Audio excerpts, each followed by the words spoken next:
اگر آپ میرے اس بتائے ہوئے اصولوں پر اور محلول کو استعمال کرتے ہوئے ناک کی صفائی رکھیں تو انشاءاللہ آپ 90% ناک کی بیماریوں سے محفوظ رہیں گے۔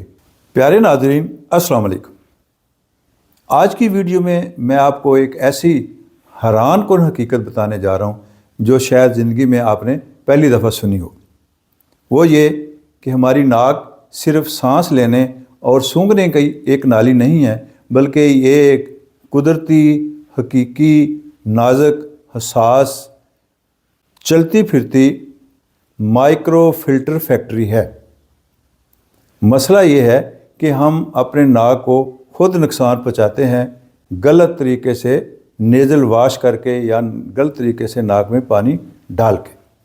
آج کی ویڈیو میں ہم دیکھیں گے کہ یہ مائکرو فلٹر فیکٹری کام کیسے کرتی ہے، یہ نیزل واش کن کن علامتوں میں ضروری ہے اور کرنا چاہیے، صحیح طریقہ کیا ہے اور ہم کہاں کہاں غلطیاں کرتے ہیں۔ تو آئیے دیکھتے ہیں ہمارے ناک کی یہ مائکرو فلٹر فیکٹری کیسے کام کرتی ہے۔ ہمارے ناک کے اندر انتہائی باریک بال خلیات کے اوپر ہوتے ہیں جن کو سیلیا کہتے ہیں۔ یہ موومنٹ کرتے رہتے ہیں میری ان انگلیوں کی طرح، اور ان کے اندر فضا میں یا ہماری سانس کے اندر موجود بیکٹیریا، وائرس، دھواں کے پارٹیکل، ڈسٹ پارٹیکل یا پولن پھنس جاتے ہیں۔ دوسری چیز ایک میوکس ہوتا ہے۔ یہ میوکس کو آپ سمجھ لیں کہ یہ ایک جیل ہے، چپچپاہٹ والی جیل، یہ ان سیلیا کے اوپر بنتی ہے۔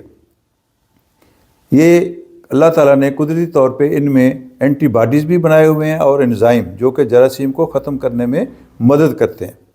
اس کے علاوہ یہ ایک چپچپاہٹ والی ہے، جراثیم، دھوئیں کے پارٹیکل، پولن وغیرہ اس میں پھنس جاتے ہیں۔ اور تیسری بات، ہمارے ناک کے اندر خون کی رچ بلڈ سپلائی ہے جو کہ ناک کو بہت زیادہ گرمی کی شکل میں ٹھنڈک پہنچاتی ہیں اور ٹھنڈک کی شکل میں حرارت پہنچاتی ہیں۔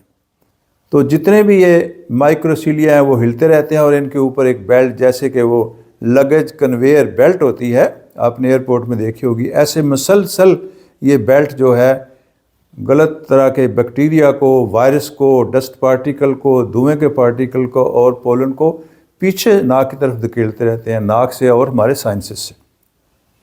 گلے کے پیچھے جا کے یہ نیوٹرلائز ہو جاتے ہیں، یا پیٹ کے اندر بھی بعض کا چلے جاتے ہیں جہاں جا کے مر جاتے ہیں، یا پھر اگر زیادہ مقدار میں میوکس بن جاتا ہے جس کو بلغم کہتے ہیں تو انسان باہر پھینک دیتا ہے۔ یا نیزل ڈوشنگ، یہ کن کن حالات میں ضروری ہے اور یہ کرنی چاہیے۔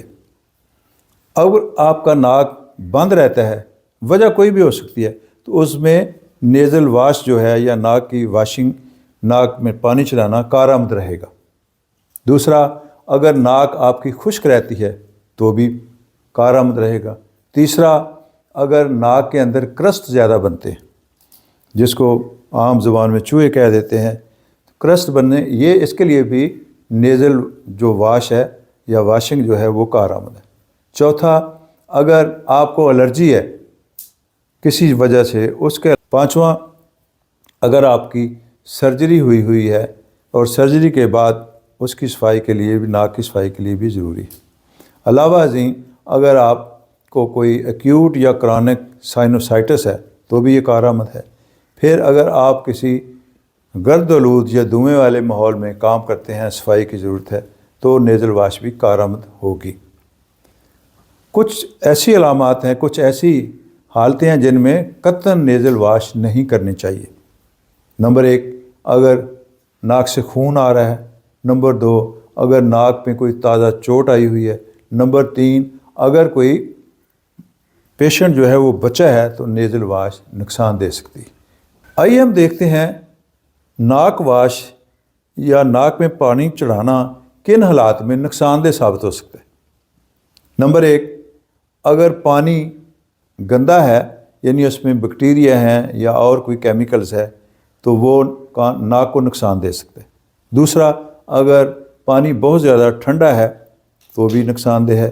اگر پانی بہت زیادہ گرم ہے، پانی میں کوئی کیمیکل ملے ہوئے ہیں، پانی کا اگر پریشر بہت زیادہ ہے، پانی کو ضرورت سے زیادہ اگر نیزل واش کیا جاتا ہے، تو یہ ساری چیزیں، ہاں اس کے علاوہ اگر آپ کے سر کا اینگل جو ہے وہ صحیح نہیں ہے یا سر بہت زیادہ پیچھے کو جھکا کے کرتے ہیں تو یہ ساری چیزیں بجائے فائدے کے نقصان دے سکتی ہیں۔ تو دیکھتے ہیں کہ صحیح طریقہ پھر کیا ہے۔ اس سے بھی پہلے ضروری یہ ہے کہ کس پانی سے ناک واش کرنا چاہیے۔ تو بڑا ہی آسان طریقہ ہے کہ آپ ایک بڑا گلاس نیم گرم پانی کا لیں، یعنی تقریباً 300 ml کے قریب۔ اس نیم گرم پانی میں چائے کے چمچ 2 چمچ اس میں کھانے کا نمک ڈالیں، چائے کا 1 چمچ میٹھا سوڈا لیں، اور چائے کا 1 چمچ جو ہے بورک ایسڈ، یہ جو کیرم بورڈ کھیلتے ہیں وہ جو پاؤڈر ہے وہ لیں۔ یہ ایک آئیڈیل قسم کا، سائنٹیفک قسم کا ایسا محلول بن جائے گا جو کہ ناک واش میں بہترین ہے اور آئیڈیل ہے۔ اور ناک کو کیسے ڈالنا ہے، یہ ایک ڈراپر لے لیں، آپ اپنے سنک پہ تھوڑا سا آگے کے سر کو جھکا لیں، 45 ڈگری پہ سر کو ایک طرف کر لیں۔ اگر آپ نے اس ناک میں نیزل واش کرنا ہے تو اس میں ڈالیں وہ، اور پانی دوسرے سے نکلنا چاہیے۔ پھر دوسری طرف سر کو آگے جھکاتے ہوئے 45 ڈگری ٹلٹ کر لیں اپنے سر کو، اور ڈراپر کے ذریعے ادھر سے پانی ڈالیں اور وہ دوسری ناک سے آنا چاہیے۔ ناک کا سر کو کبھی بھی پیچھے نہ جھکائیں، اس سے الٹا نقصان ہو سکتا ہے۔ یہ تو ہر آدمی جانتا ہے کہ پرہیز علاج سے بہتر ہے۔ اگر آپ میرے اس بتائے ہوئے اصولوں پر اور محلول کو استعمال کرتے ہوئے ناک کی صفائی رکھیں تو انشاءاللہ آپ 90% ناک کی بیماریوں سے محفوظ رہیں گے۔ اللہ تعالیٰ آپ کو صحت دے۔ اللہ حافظ۔